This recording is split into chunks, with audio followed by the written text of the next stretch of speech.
going to be doing a big project this week, and I'm going to be making a birthday album.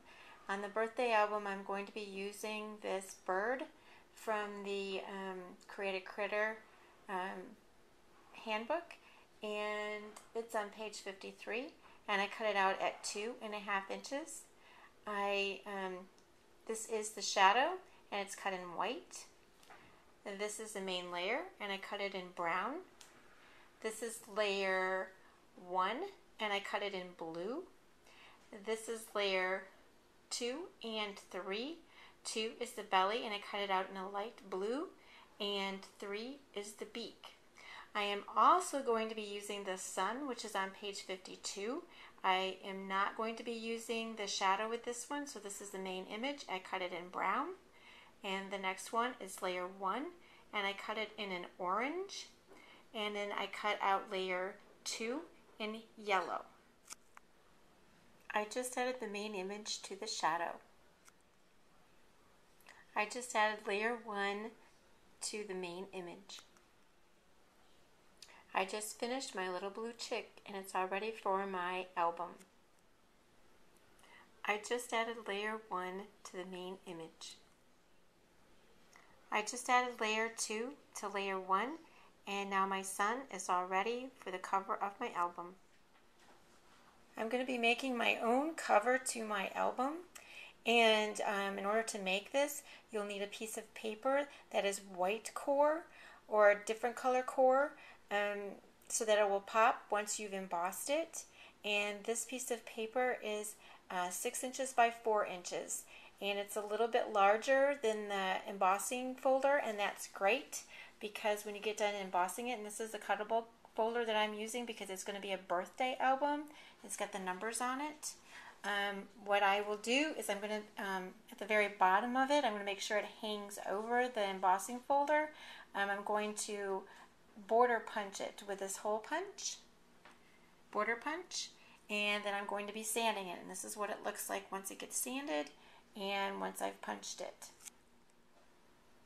For this album, you are going to need a 12 by 12 piece of matching paper, and I used a piece of grosgrain ribbon that's about 20 inches long, and I stitched on the embossing paper on the top. I zigzagged along the sides, and I straight stitched along the bottom just above where I punched with a border punch.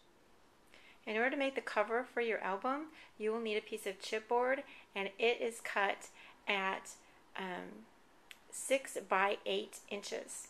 I then cut my paper down to 9.25 by 11.25. It was 12 by 12, and I did that to keep the same proportions of the embossing folder that I used. I just wanted to say that I also used red line tape to hold the paper down to the chipboard. It's a stronger tape, and that's what I would recommend. Once you've adhered the chipboard to your paper, you need to cut all 4 corners, and you need to leave at least a 1/2 inch at the corner of each chipboard.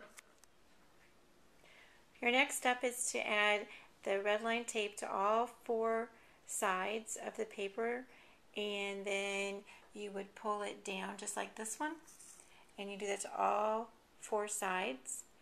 And when you're finished with that, you will be making your back. Once you finish taping all 4 corners down, this is what it will look like until you add your pages. And this is what the front looks like. And it's all ready for a critter. I just made the cover for the back of my album, and now I need to be making my pages.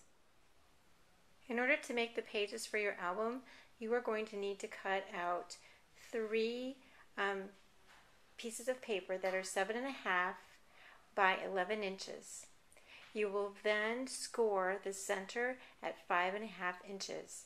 After you've done that, you will take each one of the pages and you will stitch the pages right at the end.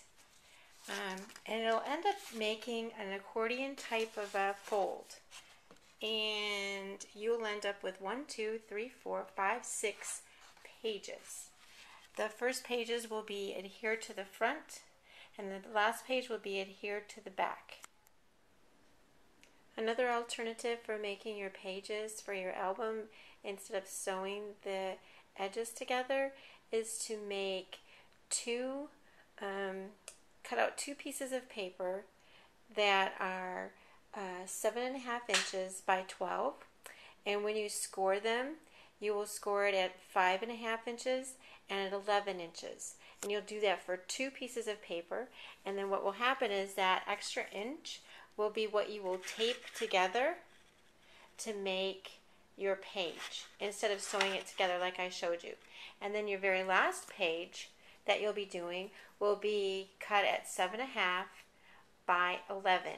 And again, it will join at the first part of it, and the very last page will be taped onto the back of your album, and the very first page will be taped onto the front of your album. And that's your alternative to sewing. I just added the front page to the cover, the front cover, and I used my red line tape, and this is what it looks like when it's just laying on its back side. I still need to add the back cover to this album. I just finished my album, and there are my little critters, my little blue chick and my son, and the pages are all put together. Again, I'm going to show you how it's stitched just on the edges here, if you can see that, and then that's the back. And eventually I'm going to fill all those pages in, and I think I'm going to do an additional video to show you how to fill the inside of this birthday album.